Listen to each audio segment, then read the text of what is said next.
Okay. You're able to see the screen, right? Yes, sir. Okay.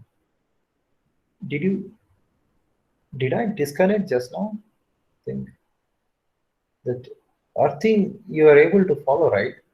You could hear my voice, right, while explaining earthing.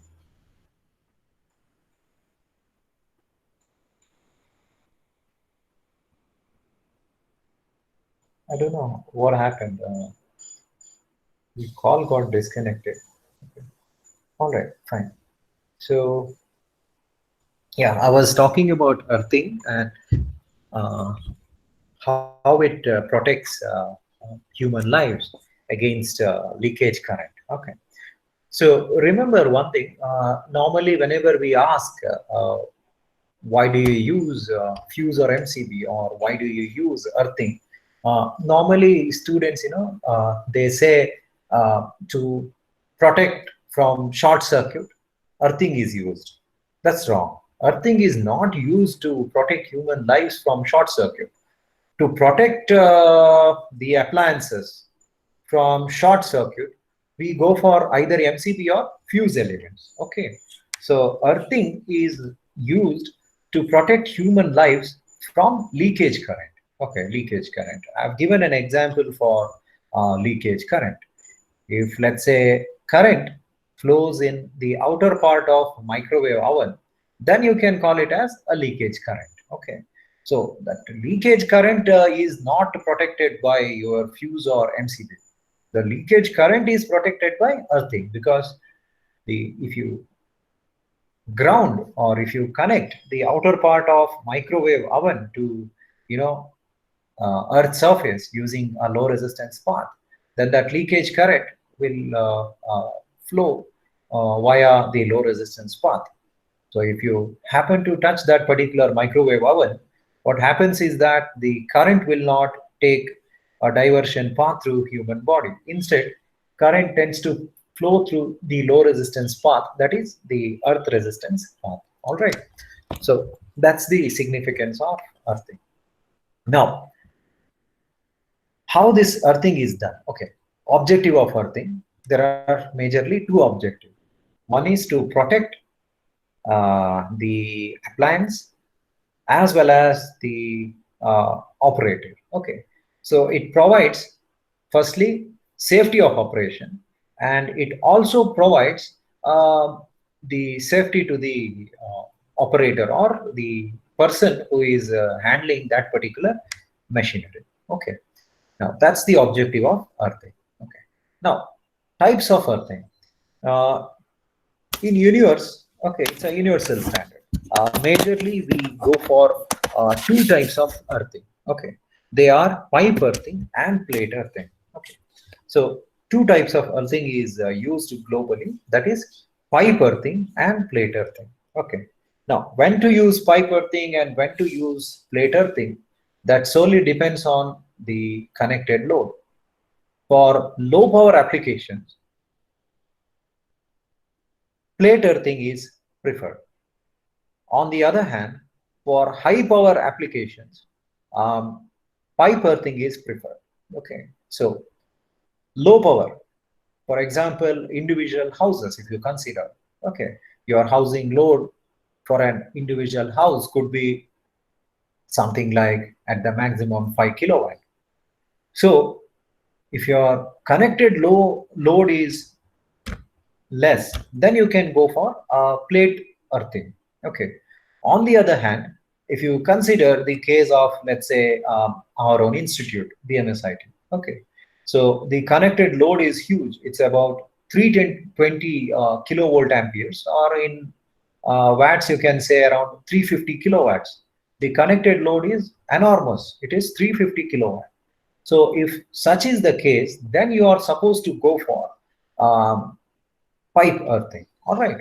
So based on the power level, one can either go for pipe earthing or one can go for plate earthing. Okay. Now, why pipe earthing is preferred in high power scenario is that pipe earthing provides greater contact with the earth surface. Okay. So pipe earthing basically provides greater contact of earthing mechanism with the earth surface.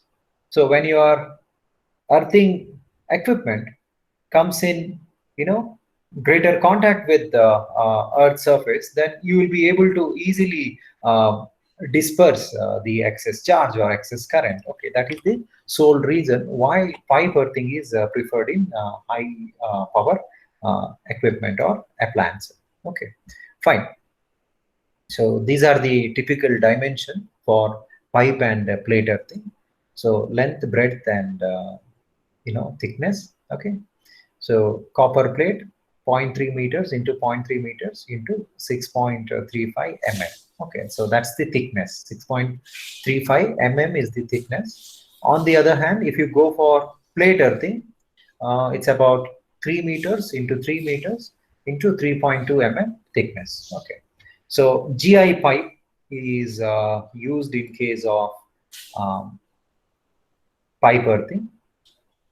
Okay, and for plate earthing, copper plate is used. Okay, so first let us look at the pipe earthing. Okay, sorry, plate earthing. Okay, so yeah, so they have also told even one can use GI plate. Okay, but normally copper plate is preferred because you know uh, it's a good conductor of electricity. Very quickly you will be able to disperse the excess charge or excess current. Okay, so pipe earthing.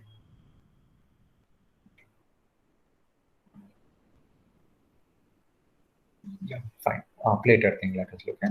So this figure.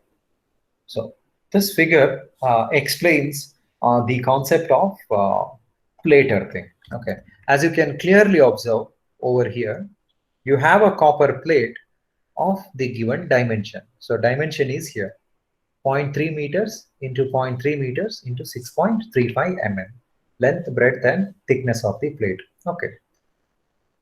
Now this is your earth surface. Okay. So from the earth surface for about say 2 to 3 meters depth, the earth pit is constructed. Okay, so this is called as earth pit. So earth pit is commonly found with a depth of 2 to 3 meters measured from earth surface. So the earth pit is consisting of alternate layers of charcoal and common salt. Common salt is nothing but sodium chloride. Okay, so you will have alternate layers of charcoal and common salt in the earth pit. Okay, now common salt is used to maintain good conductivity of the soil. Okay, because the conductivity of the soil varies from region to region, right? It depends on basically the soil conductivity. It depends on so many factors: humidity, temperature, etc., etc. Okay, so keeping all that external factors aside, in order to maintain a good conductivity, a common salt is being used. Okay, and you also be using charcoal. Okay, now why charcoal is used? As you know, the material property of charcoal, right? So charcoal is a porous material. So what happens is that when the moisture penetrates the earth surface, this charcoal basically traps the moisture because it is porous in nature. So by doing so, the charcoal maintains a moist ambience around the earth pit. So when the soil condition is moist, then you can say the resistance of the particular earth area is also less. So having a lesser resistance will help you in quickly dispersing the excess current. Okay. So charcoal is used to trap the moisture, and common salt or sodium chloride is used to increase the soil conductivity. Okay, fine.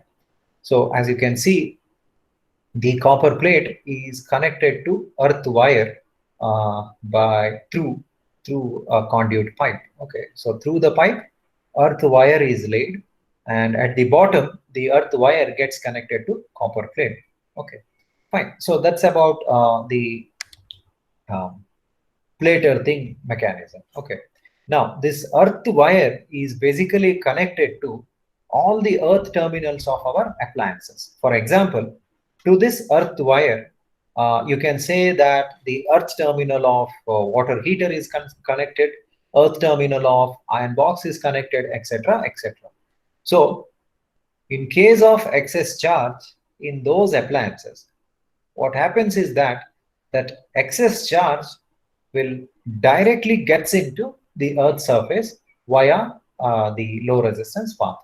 The resistance of the earthing is kept very low, okay, by making use of the charcoal as well as common salt. Okay, so widely accepted earthing resistance is somewhere about 3 to 5 ohms, or 5 to 10 ohms, very low.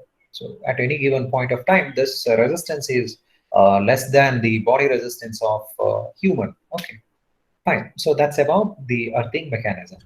You can also see one provision right here.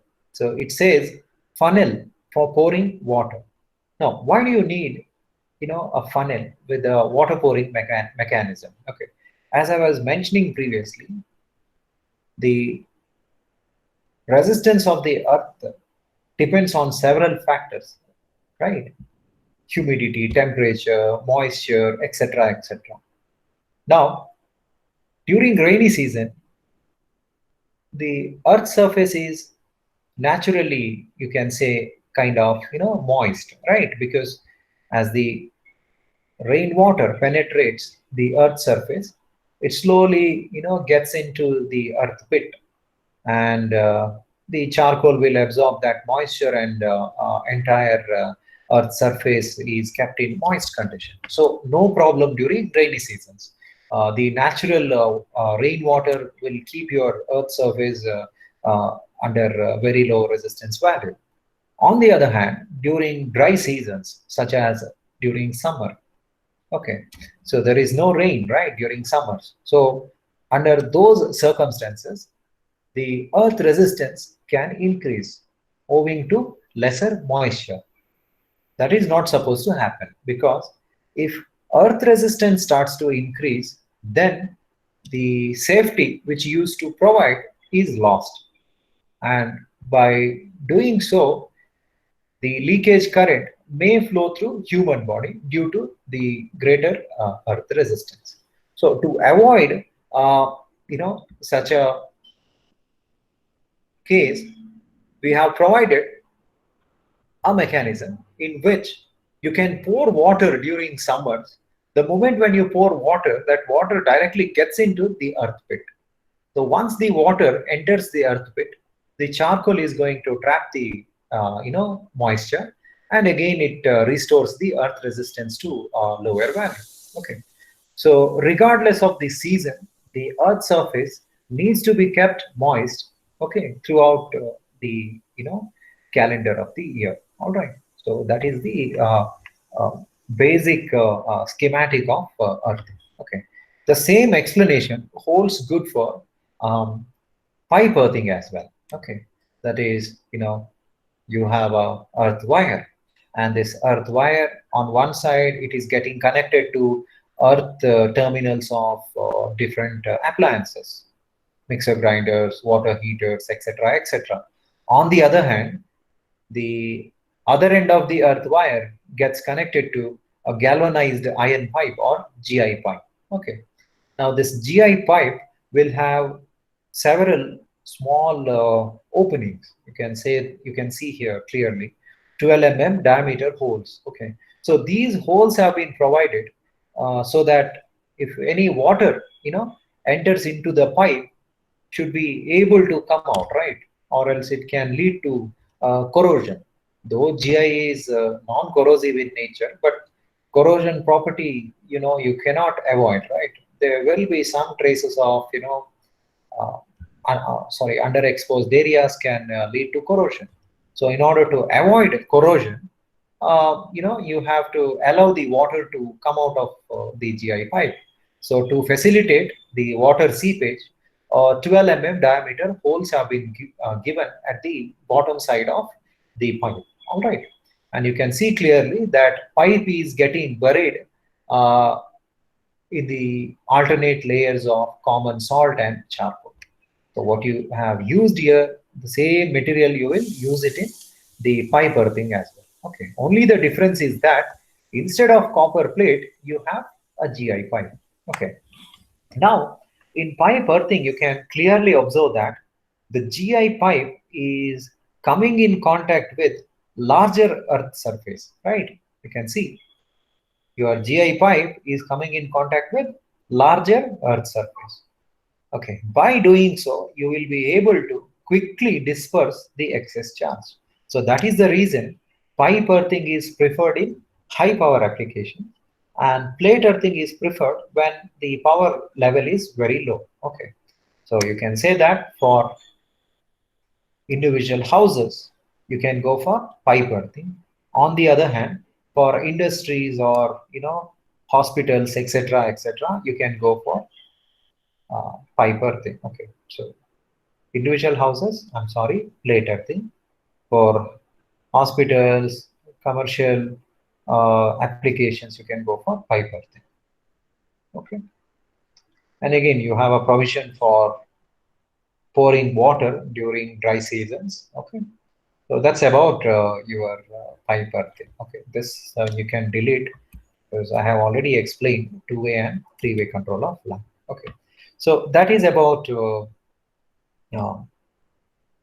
your module 3B. Okay, so that concludes module 3B.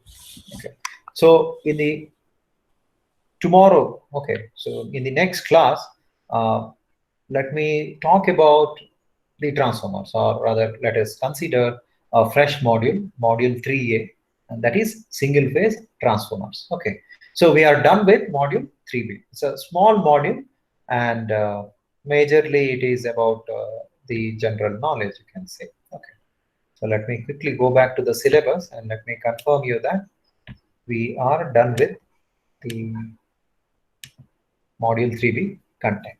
Okay, so this was your syllabus content, earthing and the types of earthing. Okay, the important questions in this particular module is purpose of earthing and methods, different methods of earthing, then electric shock and precautions against electric shock. Okay, and this one, two-way and three-way control of lamp.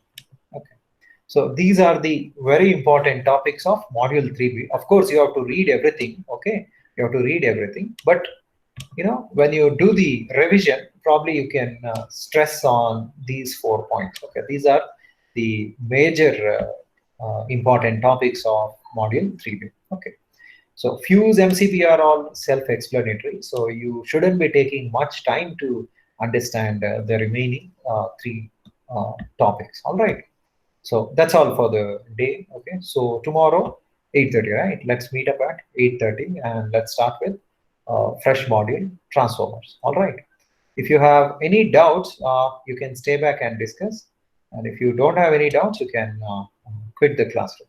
Okay, thank you.